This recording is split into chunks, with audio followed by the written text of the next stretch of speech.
Hey there! So, let's dive into the problem that our user encountered with their autosave config page. The issue arose when the autosave feature was not functioning as expected, with the state not being saved correctly when switching between pages. The user shared their code that utilized useEffect for loading and saving settings, but encountered issues with the asynchronous nature of the operations. This led to the initial state being saved before it was updated with the loaded values, causing confusion and frustration for our user. Now, let's talk about the solution to this problem.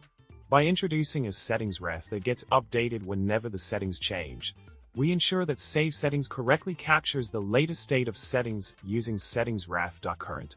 This approach addresses the issues with the asynchronous behavior of loading and saving operations, ensuring that the correct state is saved when switching between pages.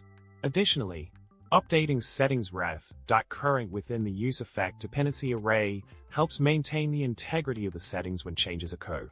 In summary, we've tackled the challenges faced by our user in implementing an auto-save config page by utilizing settingsref to capture and save the latest state of settings.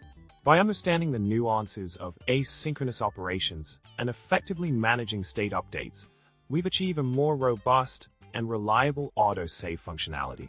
Thanks for tuning in, and remember to subscribe, like, and comment for more tech tips and tricks. Stay awesome!